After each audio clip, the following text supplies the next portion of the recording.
J'ai des négros sur les côtes, sans passer par mes potes. Pourtant j'avais prévenu mais on veut me faire payer la note. J't'explique, le rap game c'est un nid de serpent.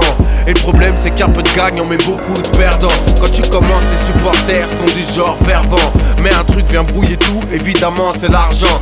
À l'époque j'avais les habits, les idées larges. Et mon plus gros projet, convertir les barges en braves. Et je partageais, que faire d'autre lorsque ça marche. Pour vivre heureux, vivons cachés. C'était pas trop la démarche. Bref, je jouis des privilèges, ma bonne image, une petite lettre, une peine qui s'allège. Un frère en chien, je débloque un peu d'oseille. Tout ça en secret, je veux pas montrer que j'aide. Je suis guidé par le dîner, c'est comme ça que doit marcher le tiec. Si tu montes, tu tires les autres, tous dans le même bateau. Tous on avait la dalle, on partage le gâteau normal. Dans l'autre cas, ton gars aurait fait la même. Chez nous, on est solidaire, enfin ça dépend du problème. Et ça dépend combien tu pèses en oseille. Plus grandit ton rêve, plus grandit la haine. Ça n'est qu'une question de temps avant que le revers ne revienne. Si tu gagnes la médaille d'or, c'est la médaille d'or des problèmes. C'est ça le rap game, les gros sujets tabous. Je compte pas sur un crew, moi je compte sur un marabout.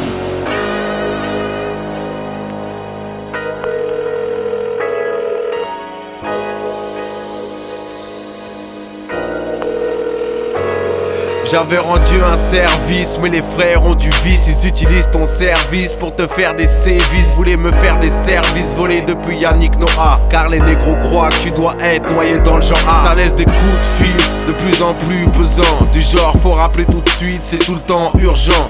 Tu sens que tes arbitres, quelque chose se prépare vite. Ça sent trop le slarvie qui dans une embrouille t'invite. Prennent des prétextes bidons, te prennent pour un con. Des frères font les comptes, visent ton compte. Les traites m'avaient serré la main, le lendemain voulaient me la serrer. D'une lame acérée dans mon sang, voulaient me laisser macérer.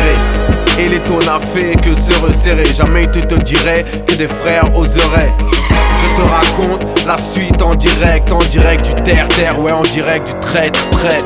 C'était l'époque où ma femme était enceinte.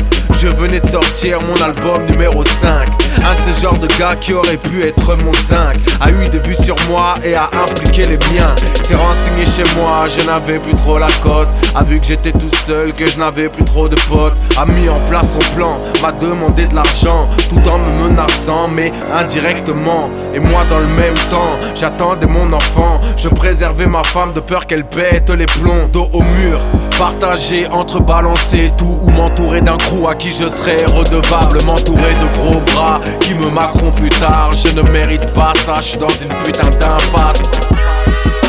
Ma fille vient de naître, je gère les coups de fil, on me fait un coup de traite. L'infirmière monte dans la chambre, me dit quelqu'un vous attend. Je me dis c'est pas possible, pas ici, pas maintenant. Alors que j'ai célébré la vie, en bas m'attend la mort, alors je me menace de vivre. J'implore Dieu dans l'ascenseur, il m'aide et je m'en sors, je trouve la force de dire stop. Et si je dois être honnête, voilà pourquoi j'arrête. Je ne céderai jamais, je crois trop en Dieu pour craindre un homme.